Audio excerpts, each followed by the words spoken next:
Friday the 13th, Hell Lake, Chapter 4. At the dorms of Forest Green University, Shauna had tried to provide some emotional support for Gretchen once they were back in their co-ed quarters. It was hard. Like, I'm expected to be this tough bitch who nothing can touch. Fact is, I'm as shell-shocked as any chick, guy, or otherwise here. But I know that the only thing I can do is go on with life. It's not like this creep is suspected of being here on campus, right? Gretchen knew that she was right. It's not as if I got to see it, it's just that girl, Haley Aronson, and the Sanders boy. Oh, and poor Josh. Poor Josh. It was unspoken assumption that she'd always found Joshua Logan a pain in the ass. Neither of them wanted to bring it up now, but Josh was the beneficiary of the retrospective syndrome that makes one person remember only the positive aspects of another dead person. The dark pox still hovered over them that Tuesday lunchtime as they entered the cafeteria. It infected everyone. A miasma of shock and anxiety that seemed to permeate the entire college now. As Gretchen had said to Shauna, it's as if we never knew death, except as an abstract concept. It's like you can never know death until you're face to face with it. Most of us didn't see Josh or those two poor freshmen, but we'll never be able to get them out of our minds now. They instinctively joined James and Lisa over at their table.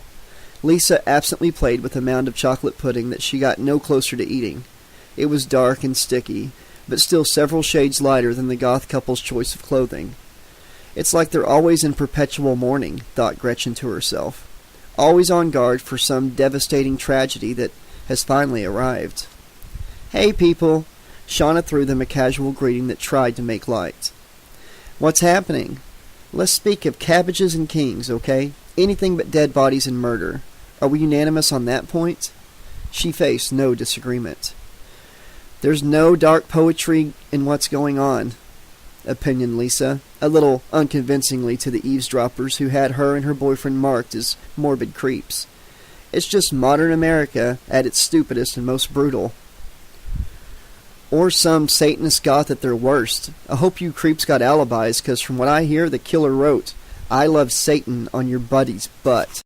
Though the feds had insisted that facts about the killer's distinctive signature be kept secret. Rumors were already rife on the net. The jock with the loud mouth would never know how close he came to the truth. His intrusive comment came from another table of diners, all male, in t-shirts and sportswear, hollered around the corner from a table just about out of sight. It was hard to ascertain who actually made the accusation. We're not Satanists, grimaced James into his uneaten death by chocolate. Give me a break. Shauna was about to rise to her friend's defense, snarling some throwaway comment that was more abuse than retort. But then another lighter male voice was heard. As if goths were anything to do with it. It's like those fools who call the Manson family hippies.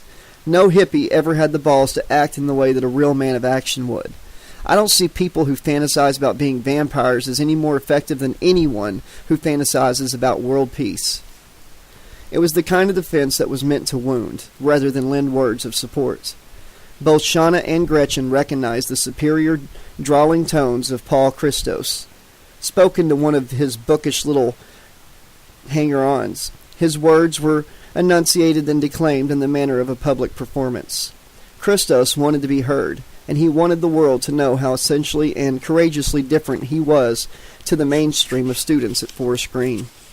Christos had earned himself a gentle reprimand in their American Cultural Studies class for his obsession with those Americans who had placed themselves outside the herd, as he put it, or outside mainstream morality.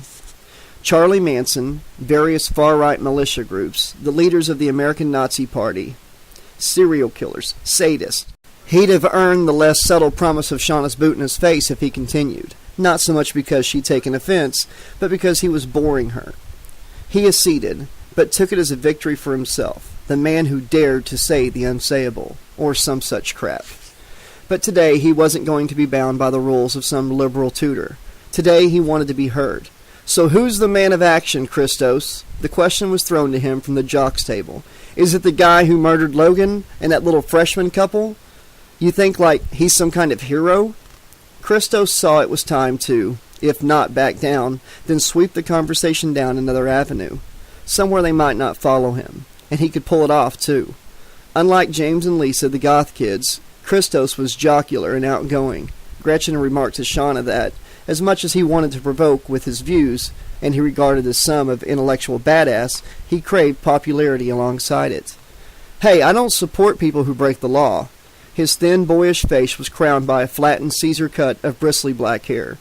Whether it's by unlawful killing, holding illegal raves, taking prohibited drugs, I think we need more prisons to take care of all of them.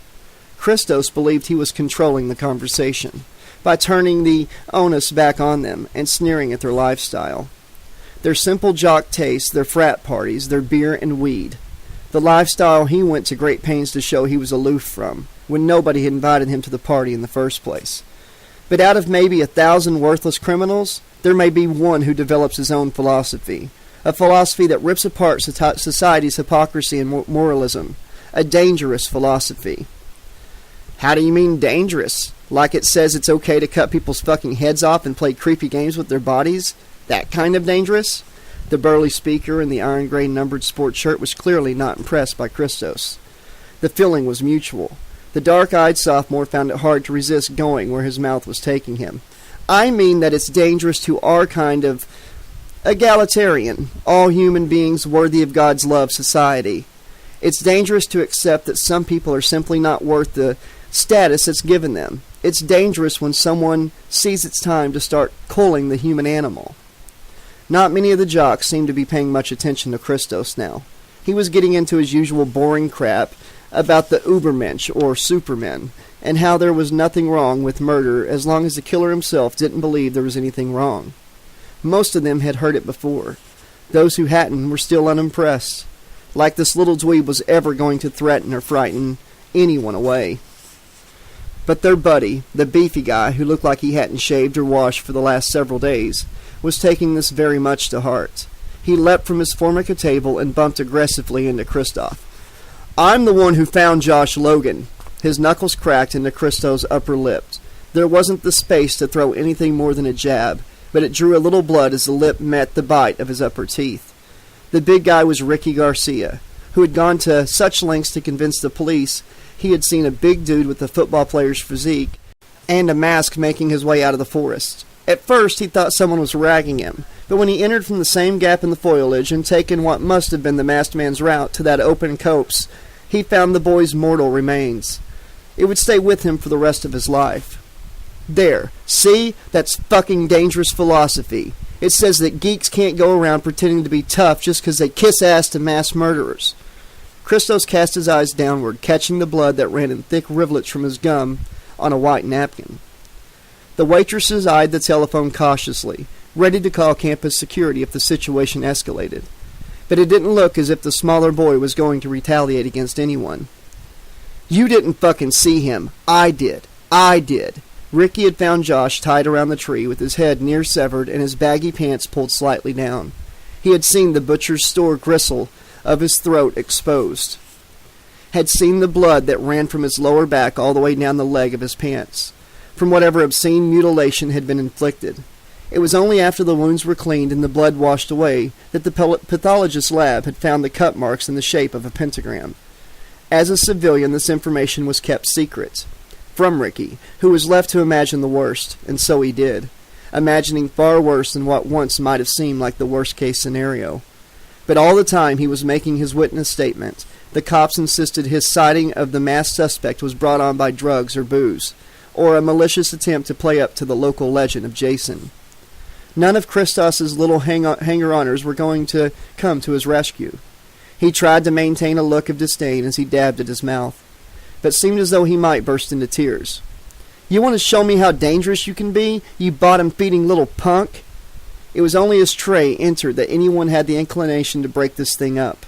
The jocks too casually amused by it, the nerds too scared. He pulled Garcia back by one hefty shoulder. Hey, man, this is no time to declare war on the geeks. We got some real assholes running around right now. Save your hate for them, man. Ricky let go of Christos's bloody shirt collar. The little nihilist philosopher backed away, trying hard to maintain his derisive sneer with one cracked tooth. Yeah, that's okay, Christos. Don't mention it, man. Trey mocked, his lack of gratitude. Maybe to be a geek in this day and age is to be what a Superman was in the time of Nietzsche, came the retort. Trey had to suppress a snigger. Even with his mouth running with blood and his dignity affronted, Christos still maintained his arrogance, his strange verbal belligerence. "Take no notice of that creep, Trey," Garcia advised as the smaller student skulked away. Now it was his turn to play calm and cool-headed. "I think maybe the Superman is humiliated to be rescued by the black man," quipped Trey. Almost immediately he realized he'd broken his rule of never referring to his race unless someone else brought it up first. "Besides which, you did do quite a number on him." "Oh, that!" Garcia tried to shrug it off, embarrassed to lose it over an obvious wimp like Christos. "You know how the last few days have been. Not only do I get to discover that poor bastard, but for a while there, I'm thinking I'm the main suspect. But you, He suddenly remembered who he was talking to. "You know all about that, right? Huh?" "Yeah, they locked me up long enough to get acquainted with the situation, so yeah," Trey understated. "How long did it take for forensics to clear you?" "Well, they scanned my prints and checked them on with the lab while I was being interviewed. I guess we're talking maybe an hour and a half, 2 hours?" Trey swallowed hard, anxious not to show any emotion. "That's extraordinary. I guess my team of experts utilized the more leisurely method." Bedded down in his two-man dorm that night, Ricky Garcia felt like it was the first time in days his body would willingly surrender to sleep. He'd been called to the dean's office that afternoon, but the old guy had softened up a little when he recounted all the horrors he'd encountered over the last few days. Ricky wasn't sure that the dean believed he'd struck out at Christos's because his dangerous philosophy gave up the cheer for serial killers. It was as if the top guy at the college couldn't believe that a pupil who consistently earned good grades could be a sicko. But whatever, he'd threatened Ricky with expulsion if he showed a similar lack of control ever again, even if the next incident was a non-violent one. It irked him a little to be praised as a fair to middling student on one hand and attacked as a violent thug on the other. But what the hell? He'd retained his student status despite an admission of violence on his part. How many other kids during any other semester were able to claim provocation as a cause for beating up on someone, as he had? It was this kind of benign complacency that would allow him to slip off to sleep that night. Almost. His roomie David was already making like a buzzsaw in a timber mill, and his friend Shane had crawled into his sleeping bag on the floor with the resolution of an animal bedding for hibernation. The way he understood it, Shane had wrangled permission to sleep there from David. For 101 different reasons, the college dorms were all booked. He was facing a cash crisis until he could find somewhere affordable. So whatever. But Ricky believed he was there because he was scared.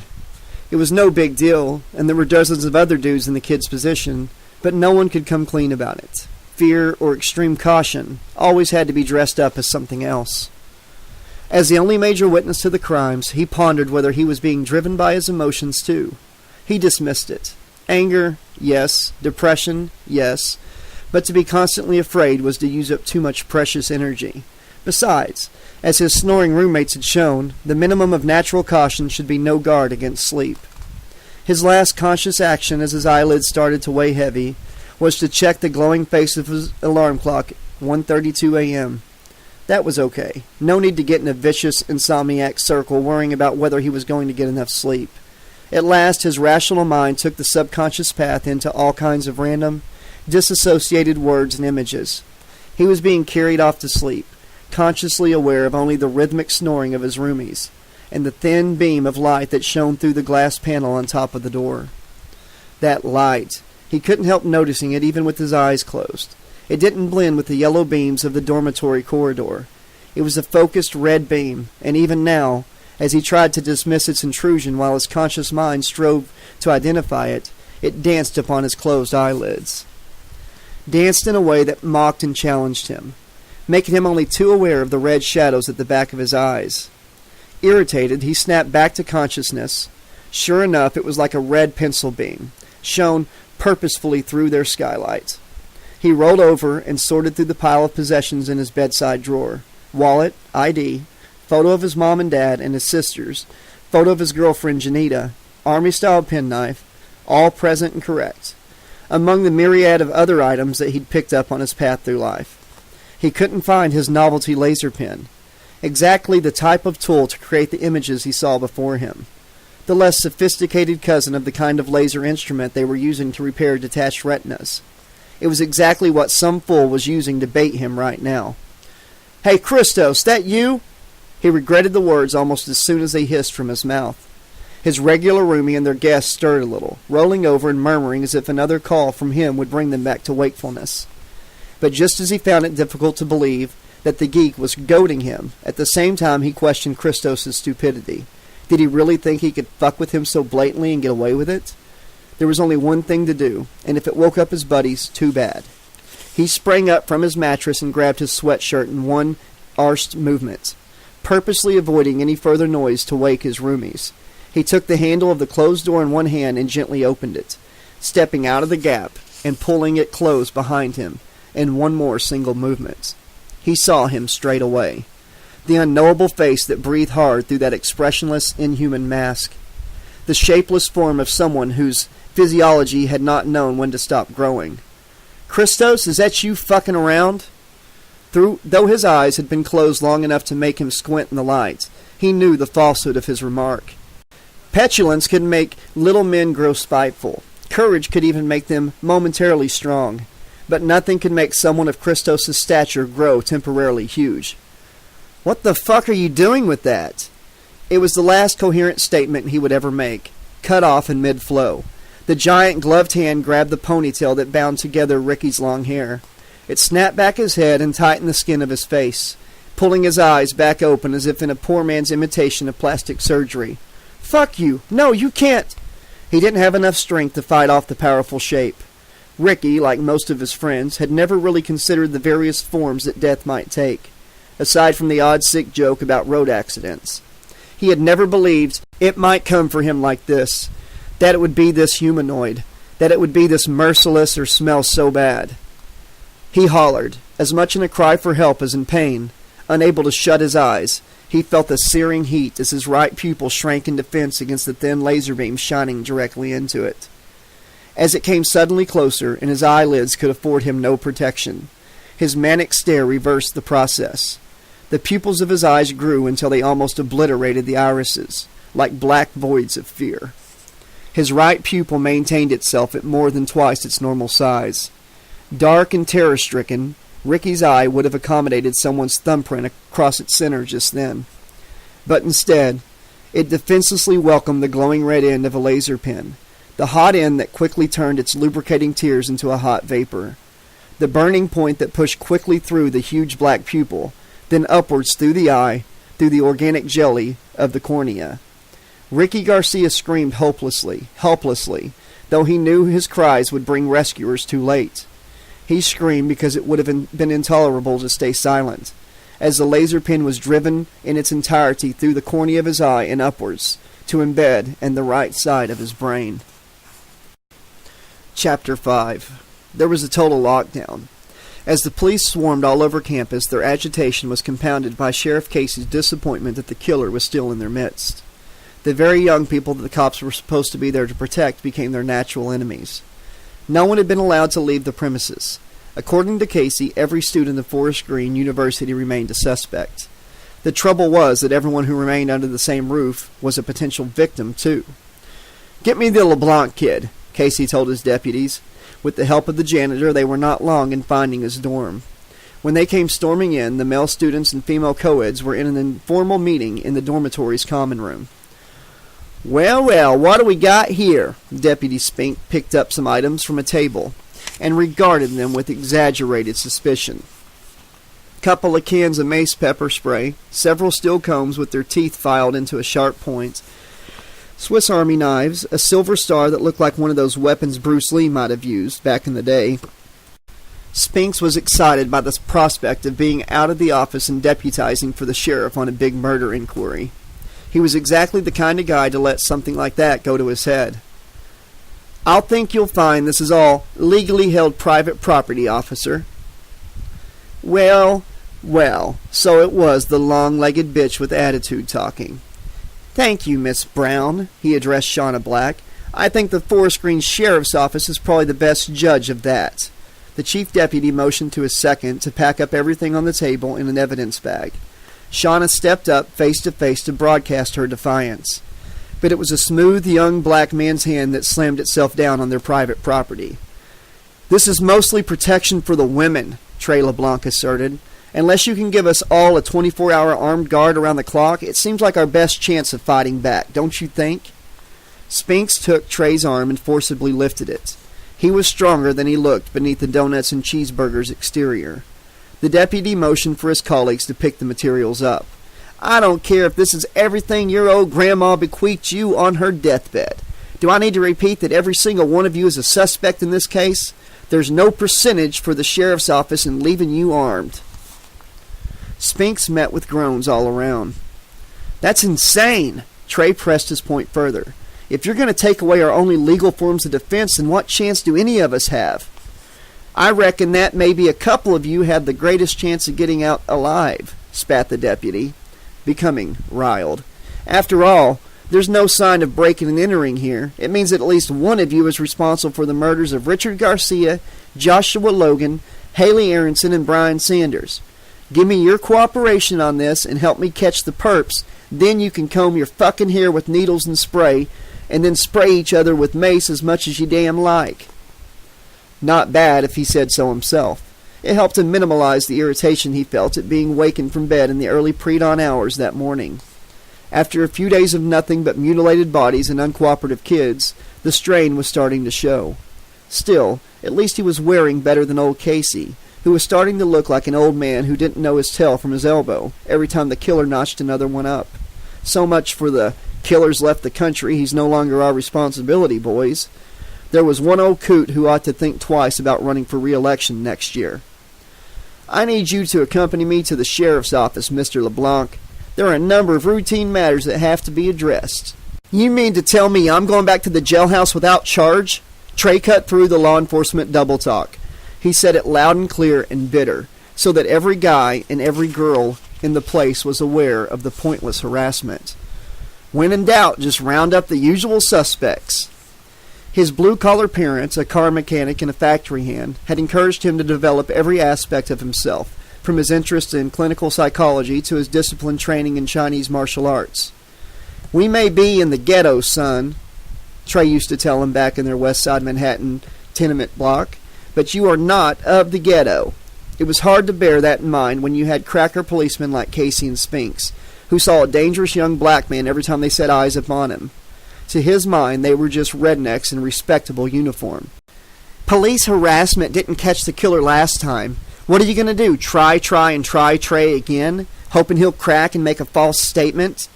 It was a kick to have someone like Shauna on your side. "Darlin', we're likely looking at more than one perp in this mess," growled Spinks, his old-fashioned country way of thinking offending her just like it was meant to. "If you're so certain your boyfriend there had nothing to do with it, I suggest you take a ride down to the station with us and explain just how." Her knee-jerk impulse told her to go for it, but a squeezing hand was pulling her back. It was Gretchen. Irritated, Shauna almost told her to go take a flying fuck. But in a moment, some of her fury was dispelled. They looked over at her, shaking his head slowly. Gretchen was so frightened, so paranoid at the sense of being under siege. "If I don't come voluntarily, is there any arrest warrant for me currently?" Spinks could see the boy was likely to play it safe this time around. "Only if you don't comply." "To Ray," his country voice lending the boy's name an extra syllable. "Otherwise, if we get this thing over and done with quickly, you can come right back and console your friends here." He looked uncertainly back at Shauna.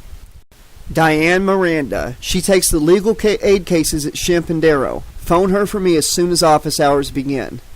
"Come on, Teray. You know we ain't going to stop you making a phone call. That was just a misunderstanding last time, right? You said you didn't have a lawyer." Since when did not having a lawyer disentitle anyone to legal aid? He shot one more look back at Shauna. "Diane Miranda, Chimpendero. Call her." Then the suspect and his escort marched back off into the night. "So, where are we all going to sleep?"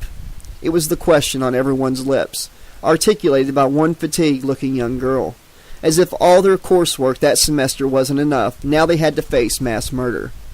Broken sleep and the arrest of someone that several of them counted as a good friend, but if the sheriff's office were to be taken seriously, was a prime suspect in the killings. "We sleep wherever our friends will let us," broke in Shauna. "No one ought to be alone tonight. And here." She fished another batch of gas canisters, sharpened nail files, various everyday objects, primed and honed to make them into weapons. "Take as many as these as will go around."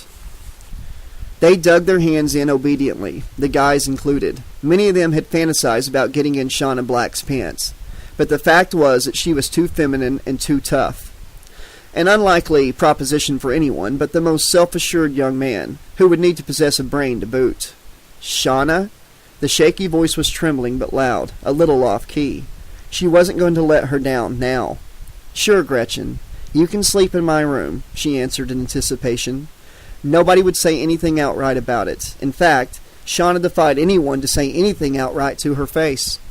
But there was still the odd snigger, or snide comment behind their backs. It was hard for her to single out where any one of them originated, so she chose at random. "Say what, pepperoni face?" It wasn't normally her thing to pick on people for their physical appearance. In fact, she regarded it as downright below her. But this kid was among a group of buddies who were either cracking wise at their expense or laughing at the jibes of others who were. She could make her point with him. "Hey, what's your fucking problem? I never said nothing. Why don't you pick on those guys over there?" She had thought about it, but they were too inscrutable, too sneaky. She couldn't identify what they'd done in the way that she could this kid. "Because you were laughing." "So? It's like a crime now to laugh?" His voice was becoming louder, but losing its shrill edge. With the backing of his buddies, his confidence was growing. She'd have to see to that. "Not a crime," she conceded. "It's a misdemeanor. But it's one that earns you corporal punishment instead of jail time." Pulling a sharpened comb from one of her pockets as if it was one of Trey's kung fu weapons, she made a scrape across the top side of his hand that made him yell and put everyone else's teeth on edge. "Fuck you!" he squealed, retracting the hand with the long, stinging scratch that drew blood. His friends took one step behind him en masse as Shauna stepped forward. "You said what? You want to fuck me? Is that it?" She drew closer, clenching her fists like she was going to make use of them. No, I don't want to fuck you." In his humiliation and panic, he wasn't choosing his words carefully. "What I mean, I ain't looking to start trouble. I don't want trouble." It was a climb down that he knew his buddies would tease him about for months. How he kissed ass to Shauna, the hobby dyke, when she made like she was going to deck him, countered by his excuses that he didn't want to take on LeBlanc, should he ever return from the cells. "Well, that's just fine then, little boy. No trouble, no tears." She backed off from a closeness that would have been sexually provocative, had she been that way inclined toward him. As it was downright menacing. And he felt humiliated. He wished that the Crystal Lake Killer, or Jason, or Kris Kringle, or whoever the big freak in the mask was supposed to be, would do his worst upon Shauna Black. Slice her up and gut her, and glue her eyeballs to her nipples. Anything just to make the bitch pay for her little power trips. Just kill Shauna, my friend, and then fuck off, because then your work is done. Long before everyone else was paired, threesomed, quadrupled, and quinned off to their temporary sleeping quarters for the 2.5 hours before dawn, Shauna and Gretchen had hit the sack. "I got you a mattress you can bunk down on, girlfriend," Shauna sullenly intoned. She wasn't fazed by having to share the room with the girl who all the jocks sniggered about, claiming she was her lesbian lover. It was the whole scene, those god-awful murders by that sick puppy psycho getting closer all the time. Poor Josh, the unsuspecting stupid sap, the cops scapegoating Trey because he was neither the white college kid, nor the gangster-rapping cap-in-your-ass kind. This weird fucking atrocity tonight, and then those assholes just now. Though if she were honest with herself, she'd admit that she needed those assholes, needing something or someone to react against, and blow off some of her steam before it blew up her head. Needed to kick out against somebody or something she was able to handle. "And I got a key here to lock the door from the inside, so in case you hear the fire alarm, it's—" "Shauna," Gretchen's voice broke in, soft and sincere. "Yeah, what?" She sincerely hoped this wasn't going to be what it sounded like. It was one thing batting off foolish jibes from know-nothings, and another to fly in the face of stupid convention when its shackles became too constraining. But she didn't actually need Gretchen getting silly and sentimental over her. especially not now of all times. If they call off the lockdown and let some of us go, I mean, the girls really, do you want to come and stay a while with us at my folks'? We have a farm in Connecticut. It'd be a break from this nightmare and all this stress. I mean, you don't have to if you... No, that's good. She felt relief at being set free from her own paranoid expectations. What did she think? That Gretchen was some kind of big predator dyke? No girl, either hetero or gay, had ever seemed quite so vanilla. I mean, that's fine. I consider that, if you don't want to come stay at my mom's in Asbury Park, that is. Have you spoken with your folks? Yeah, she breathed the word out in a big sigh. But not tonight. I didn't dare wake them up and disturb them. I think it'd just drive them batshit crazy if they knew. I mean, it's bad enough people getting slaughtered out in the woods, but here, at school? She focused her attention on the dim skylight at the top of the door. In here? Shauna knew exactly what she meant. She wondered if Gretchen felt the same icy chill in her bones. Whether it really was due to the harshness of the season, or whether they would all remain chilled to the bone by what was happening here forever. She found it impossible to tell Gretchen that she hadn't spoken to her own mother. Mom was hard at work, running the beautician salon anyway, and her dad, well, who knew where he was? Who gave a fuck? She only knew that if her mom were to hear about these Crystal Lake murders, or whatever lame label the press was going to hang on them, that she'd come strutting up the dean's office with her best fingernails on, and her hair all fixed right, and demand that her daughter come home with her that minute. She felt unable to tell Gretchen, because so much of Gretchen's sense of security depended on her right at that moment. But there were people in this world that had seen little Shauna Brown when she was insecure and frightened. She'd wanted her daddy back, her family back. There were people in this world who knew how Shauna Black wasn't as tough as she put out to be. The day after was like any other day, after a major crime takes place on work or educational premises. There was a pall of trauma, of morbid excitement. Nothing seemed quite the same, not quite so mundane anymore. There was a police presence along the corridors and in the main hall. But this was to protect the forensic evidence, to stop the bloodstains and chalk drawings from getting contaminated, rather than protecting the sleeping students. Few of them had slept anyhow, as they drifted out of the communal bathrooms, wearing their disrupted slumbers like a lush wears his hangover. Some were very surprised to see a wider awake, but distinctly pissed off, Trey LeBlanc enter the men's dormitory. "LeBlanc, my homie!" The misjudged greeting came from the jocks, towels wrapped around their dripping torsos. Trey let it go. He'd had more to worry about. Shit, they all had more to worry about than a few silly words. "When did you hit the bricks?" "The cops had to let me go on a technicality that they overlooked." "Oh, yeah?" This kid named Payne, who Trey knew from the basketball squad before he'd quit, seemed genuinely fascinated. How'd they fuck up this time? It wasn't them who screwed the case. He pushed open his dorm room door, surprised to see the possessions of 3 other guys sprawled across the mattresses on the floor. It was me. I just didn't do anything fucking wrong. He dumped his night bag on top of the bunk beds. The bottom one had been unoccupied since some miserable subhuman gut parasite had been cruel enough to murder Josh Logan. That poor, lovable fool. Trey was relieved to see no one had taken Josh's bed space. If they had done it, he might have had to make someone eat their own dental caps, besides bawling them out. "Morning, LeBlanc. Glad to see you're ingenious enough to beat the rap." As he emerged from his room, he was a little surprised to see Paul Christos looking as if he'd slept like a baby. Looking almost like he was a baby. So squeaky clean and personable, he wondered what there was about Christos that always made him seek to offend. Like he almost felt he was too cool for school, but in a kind of reverse cool, elitist geek-type way. "And a top of the morn to you, Christos." He moved his towel from around his shoulder in a whipping motion that stopped a nano-inch short of Christos's face. "There was no fucking rap to beat, by the way, just like I'm no fucking rapper." Trey gave it time to hit him straight in his face. "Sit on that stereotype and spin on it, baby." Christos smiled as courteous and polite as ever. That was the thing about him. He could be the spirit of geniality itself, but you didn't have to see far into him to know he was spitting on you, or anyone remotely like you. That he felt somehow unique, much stronger than his puny body would ever allow him to actually be, much smarter than even his good grades would give him credit for. Out on the edges of the sports field, kids drifted to and fro to check whether their classes were still taking place today. Many were not, simply because, given the sweeping nature of a case like this, everyone had to make police statements even if they only knew the boys of face in their classroom. The basic deal for students was that they describe how well they knew the deceased and where they were at the time, relative to the spot where he was found in one of the men's dorm corridors. Paul Christos had wasted no time in volunteering for his police interview. As personable and cooperative as ever, the cops finally got a little irritated when they realized he had absolutely nothing to tell, but that he was pumping them for information. He was particularly interested in why they declined to press charges against Trey LeBlanc.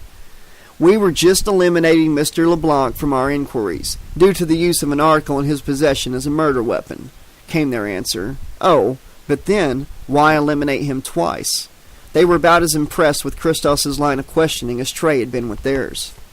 He had no other method of feeling his curiosity but to make a private call. Pressing the button that brought his cellular phone to life with a motif from Wagner's Ring Cycle, he punched in the memory button for Shimp and Darrow. Majoring in law and philosophy, Christos had begun an internship with the local law firm shortly after the beginning of his sophomore year. When the receptionist answered, he asked if it was possible to speak with Diane Miranda. As luck would have it, she was available. Her first conference in the morning had not yet started, so he wouldn't be talking into the vacuum of voicemail. "Hello, Diane. How are you?" Sometimes he didn't care how smarmy he seemed. Social etiquette was a necessity, especially with a woman as charming as Diane. It was true that she was about 2 decades older than him, but then, as he'd never had much success with the females of the species who were his contemporaries, surely to dream about her was no crime. But oh, what dreams, what bad dreams. "Yes, this is she. Who am I talking to?" His opening shot made him sound like a public prosecutor she'd once had to meet to discuss a case out on the golf course. Or maybe one of her father's greasier colleagues. But there was something familiar about that voice. "Diane, this is Paul. Paul Christos." Oh, the intern kid. Yeah, she recognized him now. Equal parts pretentious and precocious. But everyone's entitled to a shot in life. "Sure, Paul. How can I help you?" "Say, isn't it awful what happened over there on the campus site? I heard about the victim last night. Were you there when it took place?" "You were? Oh my God, you poor things." "Say, Paul, I thought you weren't coming in until later this week.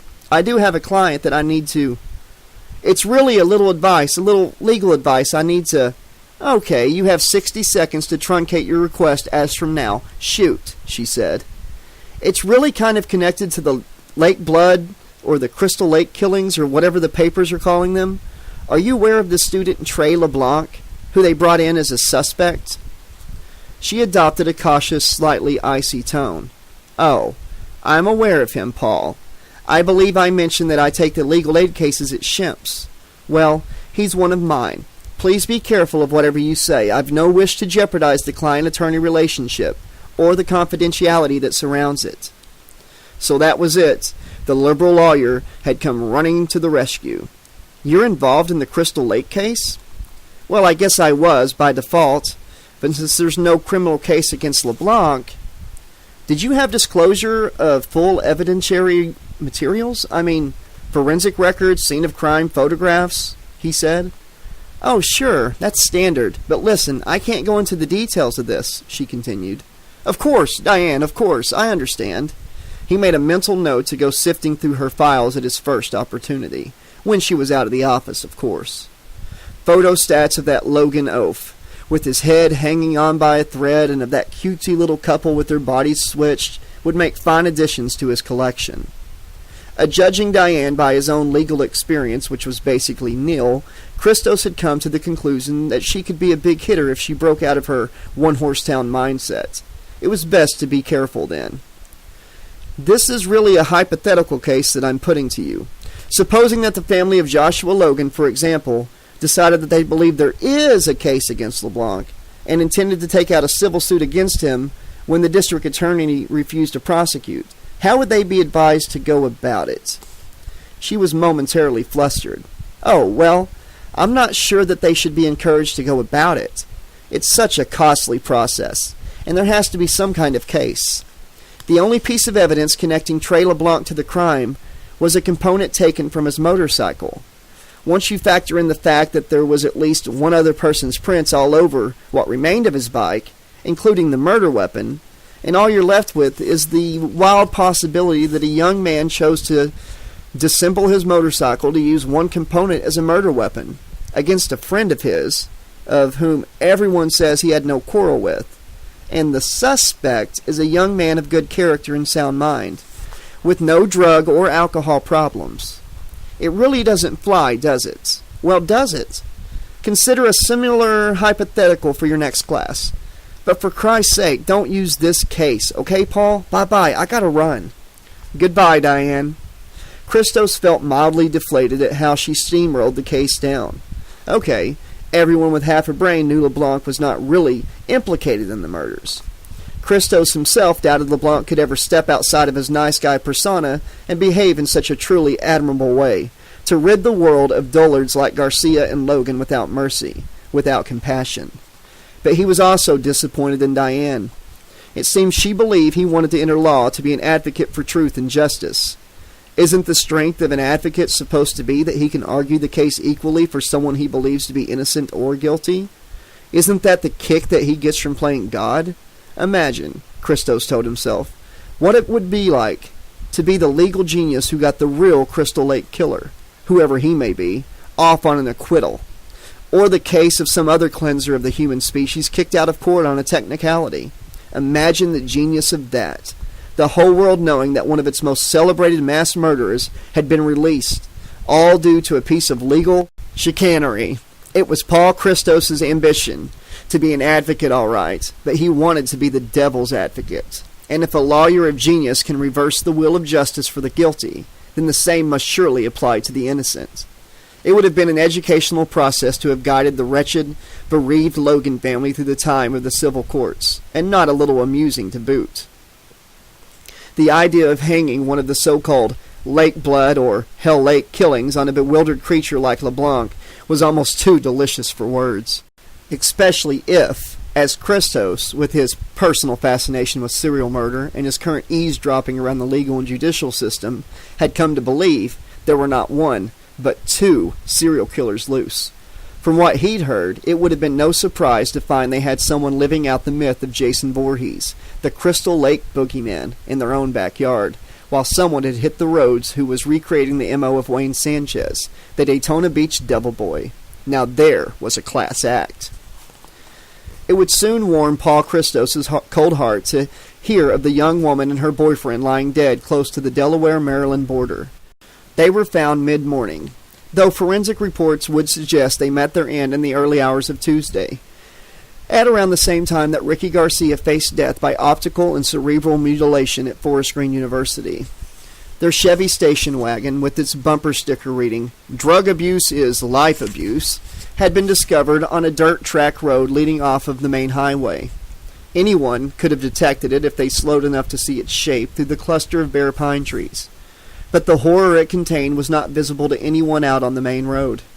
Nor were the many ritual mutilations and cryptic messages cut into parts of their body, crude, bloody incisions and scarifications, committed in a frenzy of excitement. Pretentious words carved almost illegibly into the softer areas of flesh post-mortem. Sammy Atkins and Arlene Hirsch had been a common-law husband and wife, for whom there appeared to be some light in the darkness. They bonded over recreational drugs together, crack and crystal meth, anything that would give an intense speed high and keep them going for days. They soon came to realize its destructive potential together. They joined a 12 Steps recovery program together and sought guidance from the Lord in overcoming their self-destructive habits. They came to recognize the power of the human will together, and the resilience of the human body, which at least in part they attributed to divine grace. For Sammy and Arlene, life together had started anew. Then they were plunged into darkness, riding along a sunny lane before meeting with the freeway. According to the highway patrolman's report, they must have stopped to play Good Samaritan for someone who appeared to be having trouble with his car. Somehow, presumably at gunpoint, he, and everyone involved in the case fervently believed it was a he, had made them pull into the enclosure behind the trees. Hitchhikers were rolled out, on account of whoever did this must have split the scene bright and early. But first came bondage and restraint, crude torture, death, and then the freak really got to work. He made his final incoherent statement in his victim's flesh and blood and fled. When George Casey got the news, he was assured that Jimmy Randall's patriotically sprayed Ford pickup had been found elsewhere in the county later the same day.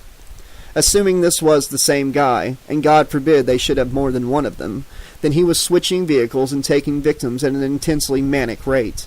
His current means of transport unidentified, like it was the last stand of some freakish perp who knew death was waiting for him.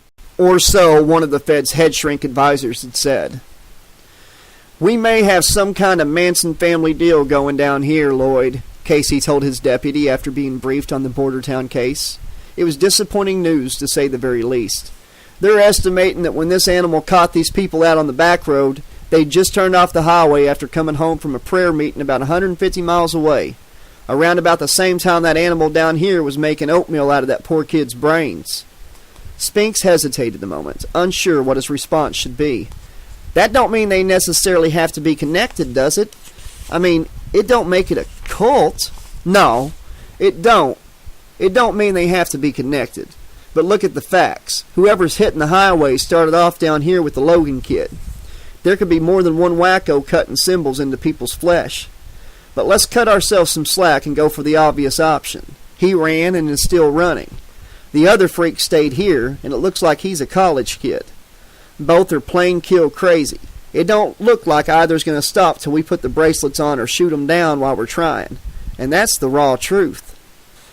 The truth was raw, bloody meat indeed. Casey was determined to control what was leaked to the media as best he could. But he knew any newshound worth his salt would soon get a handle on what was going down. It was so hard to keep some of this shit under wraps. After all, the kind of crazy graffiti the perp was cutting into his victim's chest, their naked backs, or on the cheeks of their backside, would prove pretty hard to suppress when you had a world full of people eager for bad news about their fellow man. There was no way that Casey could have predicted the young trainee intern at the Shemp and Darrow law offices, Paul Christos by name, would gain access to that very afternoon to the scene of crime photos copied to their office when the LeBlanc kid was taken in. That he would enlarge the shot of the Logan boy's bare ass where that pentagram had been cut into his butt. Lucifer, take my dark soul. Everyone, even Casey, who was no expert on fruitcake psychology, figured that the carving on the boy's left cheek was supposed to end in dark soul, but the killer ran out of either time or flesh. It was one of the details that would fascinate Christos. He was no fan of what he saw as moronic guitar music for longhairs, but he knew black metal doggerel when he saw it. What intrigued him more than ever was that whoever this offender was, he was taking great care to replicate the MO of one of Christos's all-time favorite people hunters. And yet the police were suppressing the facts, so any satisfaction that this brave, if unoriginal, individual gained must have solely been through the defacing of the body, or the taunting of law enforcement. With no press or publicity relating to that aspect, he couldn't get his kicks from showing his mania into the public's gawping face. It was clearly a compulsion of the worst, or best kind. In one mad, reflective moment, Christos could almost believe that the original offender who utilized these methods was somehow on the loose again. "We need round-the-clock security on that campus, Lloyd." Casey knew his second-in-command was likely to whine, but he'd broach no argument. Every dormitory, every corridor, every block of lecture theaters, every annex. Whoever killed those college kids is still in there. I don't want him to take a shit without us being able to smell him. Spink sighed heavily through his nose, predictably. "Kinda difficult, George. We're already overstretched as it is. We gotta have a few men on patrol outside the college area. Then we got the liaison with the FBI. So pay for some private security. I don't care how you do it." Spink saw the sheriff was deadly serious. This was one problem that looked likely to keep growing until it made Forest Green a regular homicide black spot. Raid some money from the next year's budget, cancel the deputies' Christmas bonuses, just do it! The evening of Thursday the 19th of January was almost a full week away when hell erupted in Forest Green. It was also just over 24 hours since Hank Jankov, as an employee of the Hartzminder security firm, had started a long shift at the University of Forest Green. Depending on who was working the day or night shift, he could be one of up to a dozen men working the college at any given time. After a too short 6-hour break to grab a little shut-eye and freshen up, he was back on duty in the co-ed section of the main dormitory house. Strict rules applied. Students were informed of his presence and warned that, for their safety's sake, their privacy would be compromised if they were to run to and fro from the shower with nothing but a towel to cover their sopping wet modesty. That was fine by Hank. He didn't want to blot his copybook at Hart's at all, especially since getting fired by the chief correctional officer at the women's facility. "Let the coos come to me," he reassured himself. "I don't need any little bitch saying I was spying on her like it's some big thing, like it's not one of the perks of the job." It was just after 9 p.m. and almost all of the girls had gone back to their rooms. As a matter of fact, it was Hank's job to escort them straight back if they should be outside their sleeping quarters, which all had doors that locked from the inside after 9. The same kind of lights-out curfew that they would have in the can, he reflected. While most of the jobs he'd taken at Hart's, since joining a few months back, had not permitted the carrying of concealed firearms, the sheriff of this place was prepared to extend the rules a little, or turn a blind eye. Hank felt just like a real guard again. And real guards are entitled to show a little real initiative. He knew that little blonde chick he'd let stay in the shower after lights out had smuggled her boyfriend into the dorm. He'd thought about hustling him out of the place with his arm up his back, but something made him stay his hand. Maybe it was the fact that, using his ex-wife's compact mirror, if he positioned himself right, then he could stand outside the showers and catch the reflection that came from within the washroom itself. Maybe everything was back to front, but it was still more of an eyeful than what he could see the right way around. And that little chick didn't look so much like a boy after all, with her clothes off. Oh, she was skinny all right, but she had all the right bumps. She had the curves in the right places. All that spoiled his view of her was her damn boyfriend, some dark-haired guy with a whole lot of pubic hair, and a bare chest that looked shaved and oiled. It was enough to turn any self-respecting voyeur off. He decided not to make the dude leave the building when he realized the two of them could put on a little show for him, liven up his evening. After all, if this boy was the creep who was tearing up the other kids, Hank would hear every threatening word that the guy made when he turned nasty. Get in there, grab an eyeful of pussy, and make a hero out of himself at the same time. They could bitch about him letting the kid in, but as, technically, it was little Blondie who did that, he'd rely on her word if she didn't want to get herself in a whole lot more trouble. He'd watch them both disrobe anyway, before they entered the shower itself. The dude didn't have any weapons on him. None, that is, unless you counted that healthy adolescent tool standing to attention at the side of the dark pussy on that little bleach blonde. On its own, Hank was confident he'd never have some queer thing about the naked male body. But one-on-one, when two young'uns got down to action, that was a whole different ballgame. That was when he knew that the young guy was paying his admission fee, though neither of them knew that they'd be allowed in there for his amusements, for his entertainment. Then, wouldn't you just know it, the whole place had to steam up. The shower steam formed such a thick layer of condensation on the mirror that Hank couldn't see shit anymore. What the hell, he consoled himself. He grabbed himself a little peek. There was no way he could burst in on him and bust the guy. What could he say? Your foreplay period is over? No real humping allowed? Oh, Brad, that feels real good. Ha, attaboy, Brad. Hey, it was like the TV screen had gone haywire, but he still had FM radio. He could stand there and listen to him till the cows came home. It amused him. And he had to be honest with himself, gotten him a little hot, too. Something to think about when he got back to his room later. It was the guy this time.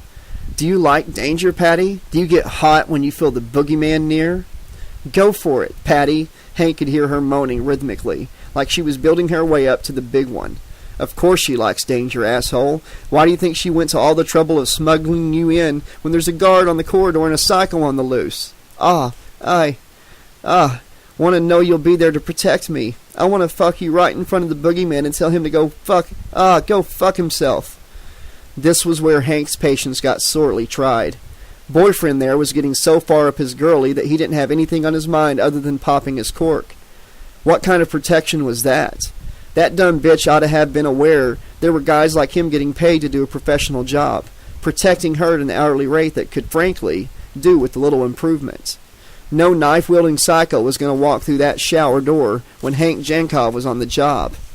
She moaned some more. Listen to that horny little bitch working her way up to it already. And he thought guys were the ones who were supposed to have the premature ejaculation problem. Then Brad started moaning again. The stallion was jumping in too. Geez, it was like a synchronized start and finish. They ought to form an Olympic relay team. Suddenly this wasn't such a fun game anymore. There was no pleasure in that last scream. Maybe he was too big and he was hurting her. Oh God, no, please God. On any other day of the week, Hank would have said that was one young guy ready to shoot for the moon. Right now, his excitement sounded too much like distress. But what was Hank to do? Burst in there on them? They'd probably think he was some kind of pervert. Oh no! Okay, that decided it. They must have had a girl psycho on the premises. No one else had entered the shower. There was just no opportunity. It was too late for him to try to figure it out. If he'd allowed something bad to happen, it was his balls on the line. Hey, what's going on in here? His dark-browed face must have just been about visible through all the steam. It hit him like a sauna turned up to the max. Jesus, maybe they had gotten scalded in there. He waved away some of the steam, gripping his .48 handgun in the other fist. That's when he saw them for the first time. Oh, Jesus Christ! Holy Mother of God, no! It was the most agonizingly offensive sight that would ever greet his eyes, and he had allowed it to happen. Oh, no! Oh, no!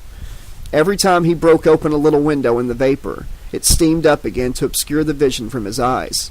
It was almost a blessing, but he had to see what had happened, had to try to understand what was. Close enough to touch them, the atrocious reality was unbearable. They could still both speak, or rather, they could force themselves to make sounds. Technically, they were still alive. But they were in the process of dying together, impaled on a broken shower pipe on which both their twitching bodies hung, stripped naked, pierced and hung on a hook, like dead pigs in a butcher's crowded showcase. It was the guy who was the furthest up the splintered steel pipe, which seemed to enter just above his pubic triangle and exit gorily through his back, leaving scraps of vertebrae spilling into the crimson-tinted water.